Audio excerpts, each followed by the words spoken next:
Chandra paradise inter college educational group में आपका एक बार फिर से स्वागत है। फिजिक्स के पार्ट 5 में आज हम आपसे चर्चा करने वाले हैं वैद्युत क्षेत्र में वैद्युत द्विध्रुव की स्थितिज ऊर्जा, जिसको हम अंग्रेजी में बोलते हैं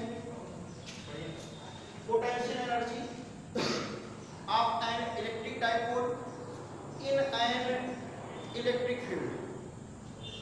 यहाँ पर फिगर देखें आप, जो फिगर आपको बनाया गया है ये आपका क्या है, एक समान वैद्युत क्षेत्र कैपिटल ई, जो एरो वाला निशान बनाया गया है ये आपका क्या है, एक समान वैद्युत क्षेत्र कैपिटल ई है। और फिगर में आप देखें वैद्युत क्षेत्र के भीतर जो वैद्युत क्षेत्र बनाया गया है उस वैद्युत क्षेत्र के भीतर क्या रखा गया है, एक वैद्युत द्विध्रुव रखा गया है। वैद्युत क्षेत्र के भीतर क्या रखा गया है, वैद्युत द्विध्रुव। जैसा कि पिछले वीडियो में भी हमने आपको बताया था, वैद्युत द्विध्रुव जो होता है उस पर आपके दो आवेश होते हैं, एक आवेश होता है -Q और अगला आवेश क्या होता है, +Q। तो यहाँ पर देखिए आप वैद्युत क्षेत्र के भीतर ही आपका क्या रखा गया है, वैद्युत द्विध्रुव रखा गया है, जिस पर आवेश कितना है, -Q और +Q रखा है। और वैद्युत द्विध्रुव जो रखा गया है वह वैद्युत क्षेत्र के भीतर किस स्थिति में रखा गया है। आप देखें वैद्युत द्विध्रुव वैद्युत क्षेत्र के भीतर वैद्युत द्विध्रुव वैद्युत क्षेत्र के भीतर समांतर की स्थिति में रखा गया है। जो वैद्युत द्विध्रुव रखा गया है वह वैद्युत क्षेत्र के भीतर कौन सी स्थिति में रखा गया है, समांतर स्थिति में रखा गया है। और यहाँ पर देखें जो वैद्युत द्विध्रुव को लाते कहाँ पर है, वैद्युत द्विध्रुव को हम लाते कहाँ से हैं, जो वैद्युत क्षेत्र के भीतर रखा गया है वैद्युत द्विध्रुव, उसको हम लाते कहाँ से हैं, उसको हम लाते हैं अनंत से। वैद्युत द्विध्रुव को जो वैद्युत क्षेत्र के भीतर लाया गया है वह कहाँ से लाते हैं, अनंत से लाते हैं। तो थ्योरी क्या लिखेंगे हम, माना एक समान वैद्युत क्षेत्र, माना एक समान वैद्युत क्षेत्र कैपिटल ई है, वैद्युत क्षेत्र के भीतर जो आपका वैद्युत क्षेत्र है उस वैद्युत क्षेत्र के भीतर एक वैद्युत द्विध्रुव क्षेत्र के समांतर स्थिति में रखा गया है। जो वैद्युत द्विध्रुव है आपका वह वैद्युत क्षेत्र के भीतर एक समांतर स्थिति में रखा गया है। द्विध्रुव के +Q आवेश को द्विध्रुव के +Q आवेश को बिंदु B तक ले जाने में जितना कार्य करना पड़ता है, द्विध्रुव के +Q आवेश को बिंदु B तक ले जाने में जितना कार्य करना पड़ता है उतना ही कार्य -Q आवेश को बिंदु B तक उतना ही कार्य -Q आवेश को बिंदु B तक पहुंचने में स्वतः ही करना होगा। जो स्वतः करना होगा क्योंकि -Q आवेश ऑलरेडी वैद्युत क्षेत्र के भीतर है, -Q आवेश को बिंदु B तक पहुंचने में स्वतः उतना ही कार्य करना होगा। अतः दोनों आवेश का मतलब -Q आवेश और +Q आवेश, अतः दोनों आवेशों को बिंदु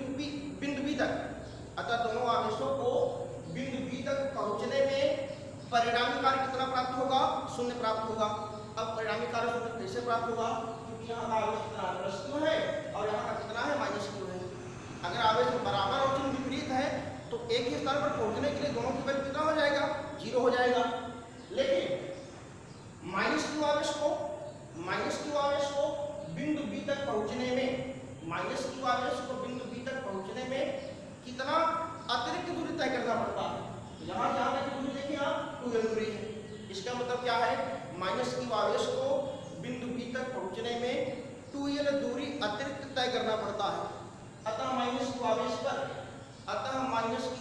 पर स्वतः होने वाला अतिरिक्त कार्य ही कौन सा कार्य होगा, परिणामी कार्य होगा। अतः -Q आवेश पर स्वतः होने वाला अतिरिक्त कार्य ही परिणामी कार्य होगा। तो थ्योरी क्या लिखते हैं आप पूरा एक बार थोड़ा सा पूरा डिटेल में देखेंगे। माना एक समान वैद्युत क्षेत्र क्या है, कैपिटल ई। माना एक समान वैद्युत क्षेत्र क्या है, कैपिटल ई। वैद्युत क्षेत्र के भीतर क्या रखा गया है, वैद्युत द्विध्रुव रखा गया है। और जो वैद्युत द्विध्रुव रखा गया वो वैद्युत क्षेत्र के समांतर स्थिति में रखा गया है। द्विध्रुव के +Q आवेश को बिंदु B तक पहुंचने में जितना कार्य करना होगा उतना ही कार्य -Q आवेश को बिंदु B तक पहुंचने में स्वतः करना होगा। उतना ही कार्य -Q आवेश को बिंदु B तक पहुंचने में स्वतः करना होगा। अतः दोनों आवेशों को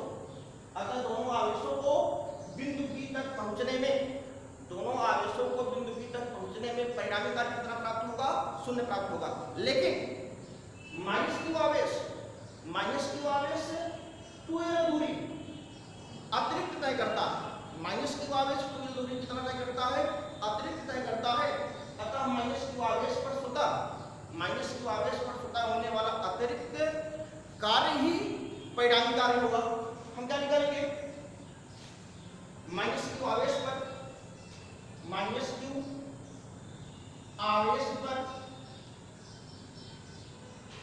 स्वतः होने वाला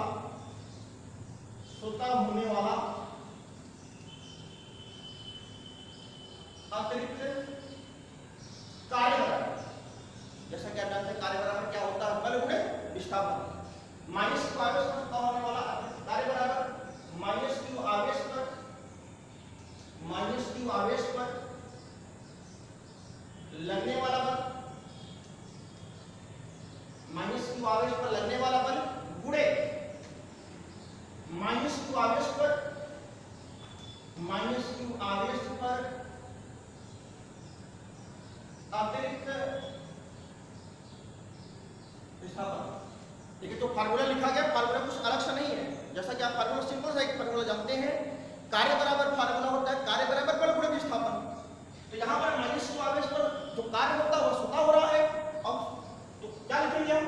माइनस क्यू आवेश पर स्वतः होने वाला अतिरिक्त कार्य बराबर माइनस क्यू आवेश पर लगने वाला बल, माइनस क्यू आवेश पर जो बल लगेगा गुणे अब माइनस क्यू आवेश पर कितना अतिरिक्त विस्थापन होता है? अभी मैंने आपको बताया कितना अतिरिक्त विस्थापन है? 2l विस्थापन है। क्या लिखेंगे हम? W बराबर माइनस क्यू आवेश पर लगने वाला बल F गुणे माइनस क्यू आवेश पर अतिरिक्त विस्थापन कितना? यहाँ से आप कितना डिस्टेंस कवर करता है? 2l दूरी, F गुणे 2l। और चूंकि F बराबर, अब पिछला वीडियो देखिए तो वहां पर F बराबर प्लस क्यू ही, F बराबर माइनस क्यू हमने आपको बताया था। तो यहाँ का निकाल रहे हैं तो माइनस क्यू इंटू ई, चूंकि F बराबर माइनस क्यू इंटू ई वैल्यू आप यहाँ रखेंगे तो W बराबर माइनस क्यू ई गुणे 2l। अब क्या करेंगे? इसको इस तरीके से लिख सकते हैं, क्यू को हम इधर लेके जाएं माइनस ई गुणे 2ql। हमने क्यू को 2l के साथ ले लिया तो W बराबर माइनस ई गुणे 2ql। और जैसा कि आप जानते हैं क्योंकि फार्मूला होता है P बराबर 2ql, तो इस 2ql के स्थान में कितना रखेंगे? P रखेंगे। तो W बराबर आपका कितना आएगा? W बराबर माइनस PE।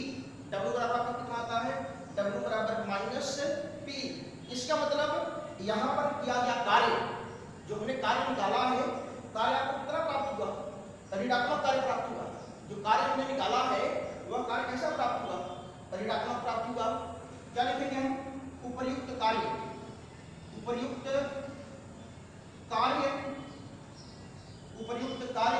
ऋणात्मक, उपर्युक्त कार्य क्या है आपका? ऋणात्मक है। और जैसा कि आप जानते हैं कक्षा 9 से पढ़ते आए आप, होता है फार्मूला स्थितिज ऊर्जा बराबर किया गया कार्य। स्थितिज ऊर्जा बराबर क्या होता है? किया गया कार्य। आप क्या लिखेंगे? चूंकि स्थितिज ऊर्जा बराबर किया गया कार्य, यानी कि U बराबर W। अच्छा U नॉट काहे लिख रहे हैं? U नॉट इसलिए लिखा जा रहा है क्योंकि यहाँ पर जो वैद्युत ध्रुव समांतर स्थिति में है, और समांतर स्थिति के लिए जानते हैं कितना रखा जाता है? 0 रखा जाता है। या केवल U लिखेंगे कोई दिक्कत है नहीं उससे, आप U लिखें या U नॉट लिखें कोई दिक्कत नहीं है। तो स्थितिज ऊर्जा बराबर किया गया कार्य, U0 बराबर क्या लिखेंगे? हम W लिखेंगे। तो W बराबर कितना था? Minus P। तो W बराबर U नॉट लिखा जा सकता है, W बराबर U नॉट लिखा जा सकता है। क्यों लिखा जा सकता है? जैसा कि आप जानते हैं W बराबर यानी कि किया गया कार्य बराबर आपका फार्मूला होता है स्थितिज ऊर्जा। तो U0 बराबर W, तो W का स्थान कितना? U not. तो U नॉट बराबर माइनस PE। U नॉट बराबर कितना? Minus PE। इसका मतलब क्या है? यहाँ पर जो वैद्युत द्विध्रुव की स्थितिज ऊर्जा प्राप्त हुआ है, वैद्युत द्विध्रुव की जो स्थितिज ऊर्जा प्राप्त हुआ है वह किसमें प्राप्त हुआ है? नेगेटिव में प्राप्त हुआ है। और जैसा कि आप पिछले वीडियो में देखें, अगर कोई वैल्यू अगर नेगेटिव प्राप्त होता है तो वहां पर हमने बताया था वह अस्थायी संतुलन की अवस्था में होता है। आप एक बात जानते रहे, अगर कोई भी वैल्यू नेगेटिव अवस्था में प्राप्त होता है तो वह अस्थायी संतुलन की अवस्था में होता है। अगर कोई वैल्यू पॉजिटिव प्राप्त होता है वह अस्थायी संतुलन की अवस्था में होता है। आप एक चीज जानते रहिए, अगर वैल्यू नेगेटिव अवस्था में प्राप्त होती है वह अस्थायी संतुलन की अवस्था में होता है। अब अस्थायी और अस्थायी की डिफिनेशन यहाँ पर नहीं करेंगे क्योंकि वीडियो थोड़ा सा लंबा हो जाएगा, चर्चा का भी क्लास में कर लेंगे।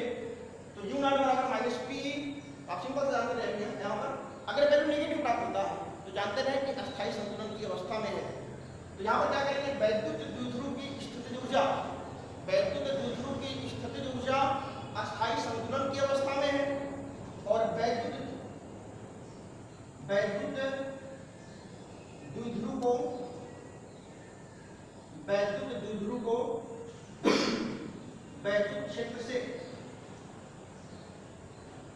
क्षेत्र से थीटा कोण घुमाने में किया गया काम। ये पिछले वीडियो में आपको सूत्र बताया था, W बराबर PE 1 माइनस cos थीटा। ये जो फार्मूला है ये इसके पहले वाला जो वीडियो बना था उसमें हमने आपको ये फार्मूला बताया था। ये फार्मूला आता है कहां से? ये फार्मूला हमने आपको पिछले वीडियो में बताया था। W बराबर कितना? PE 1 minus cos theta. तो U0 बराबर कितना? Minus PE। इसके बाद क्या लिखते हैं, वैद्युत द्विध्रुव की स्थितिज ऊर्जा अस्थायी संतुलन की अवस्था में है। उसके बाद क्या लिखेंगे, वैद्युत द्विध्रुव को वैद्युत क्षेत्र से थीटा को घुमाने में किया गया कार्य W बराबर PE 1 माइनस cos थीटा। अब क्या निकालते हैं, हम निकालेंगे थीटा कोण पर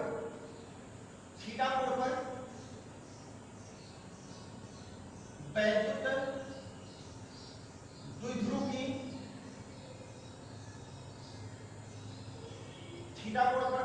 द्विध्रुव की स्थितिज ऊर्जा U थीटा बराबर U0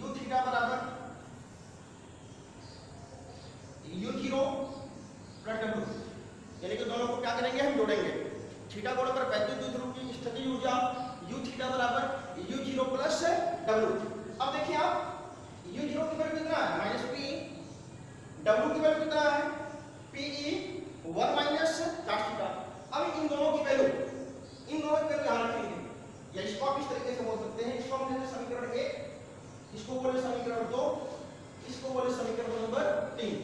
इसका मतलब समीकरण 1, समीकरण 2 का मान कहाँ रखेंगे? समीकरण 3। समीकरण 1 तथा समीकरण 2 का मान समीकरण 3 में रखने पर U थीटा बराबर U0 कितना है? Minus PE। U थीटा बराबर माइनस PE प्लस W बराबर कितना? PE 1 minus cos theta plus PE 1 minus cos theta. तो U थीटा बराबर माइनस PE, अब PE का अंदर मल्टीप्लाई करेंगे हम, plus PE plus minus minus PE cos theta, यहाँ पर देखो माइनस प्लस, ये आपको क्या होगा, कैंसिल हो जाएगा। आपका फार्मूला कितना आता है? U थीटा बराबर माइनस PE, U थीटा बराबर माइनस PE cos थीटा। इसका मतलब क्या है, वैद्युत क्षेत्र में वैद्युत द्विध्रुव की स्थितिज ऊर्जा के लिए आपका जो फार्मूला आता है वह कितना है? U थीटा बराबर minus PE cos theta. U theta बराबर कितना? Minus PE cos theta. इसके बाद कंडीशंस क्या है हम देखते हैं।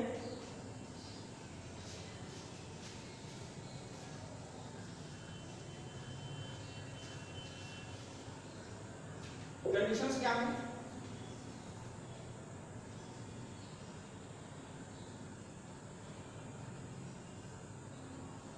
देखिए इसमें हम 3 कंडीशंस निकालेंगे। एक बार वैद्युत क्षेत्र के समांतर रखा जाए वैद्युत द्विध्रुव तब क्या होगा, एक बार लंबवत रखा जाए तब क्या होगा, एक बार हम उसको 180 के कोण पर घुमा दें तब कितना होगा। पहला कंडीशन क्या देखते हैं, यदि वैद्युत द्विध्रुव वैद्युत क्षेत्र की दिशा में हो, वैद्युत क्षेत्र की दिशा में हो, अर्थात थीटा बराबर 0 अंश। यदि वैद्युत द्विध्रुव वैद्युत क्षेत्र की दिशा में हो अर्थात थीटा बराबर 0 अंश, तब कितना रखेंगे, इस फार्मूले में कितना रखें, 0 रखें। तो कितना हो जाएगा, u0 बराबर थीटा के स्तर पे 0 रखना है, तो u0 बराबर माइनस पीई cos 0, u0 बराबर कितना माइनस पीई cos 0, थीटा के स्तर पे 0 रखना है, जहां जहां थीटा वहां क्या रखना है, 0 रखना है। तो u0 बराबर माइनस, चूंकि cos 0 बराबर कितना होता है, cos 0 बराबर 1, u0 बराबर कितना माइनस पीई, u0 बराबर कितना है आपका माइनस पीई।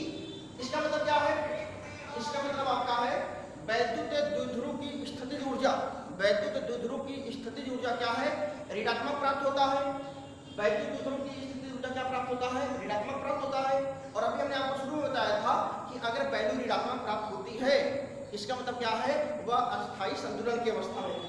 इसका मतलब यहाँ पर क्या लिखेंगे हम, उपर्युक्त वैद्युत द्विध्रुव की स्थितिज ऊर्जा ऋणात्मक है, इसका मतलब जो स्थितिज ऊर्जा का जो प्राप्त होगा वह कैसा प्राप्त होगा, न्यूनतम होगा। और इसकी अवस्था कैसी होगी, अस्थायी संतुलन की अवस्था में होगी।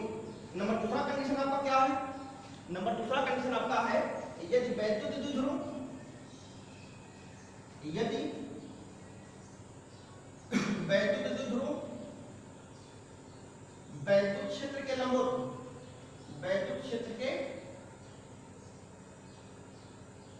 इसके नीचे आप लिख लेंगे जो u0 बराबर माइनस पी आया है, इसके नीचे आप क्या लिखेंगे, उपयुक्त वैद्युत द्विध्रुव की स्थितिज ऊर्जा कैसा प्राप्त होता है, न्यूनतम प्राप्त होता है।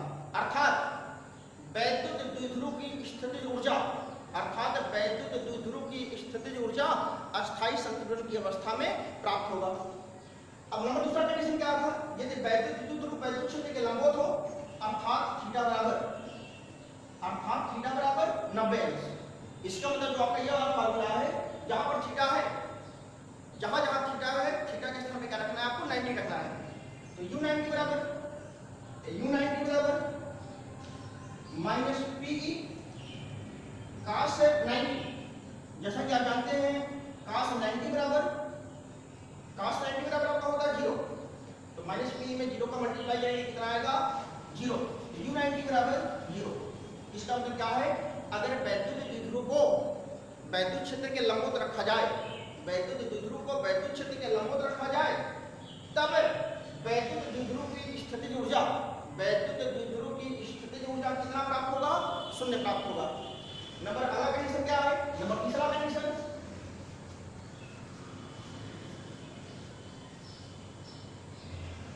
नंबर तीसरा कंडीशन आपका है यदि वैद्युत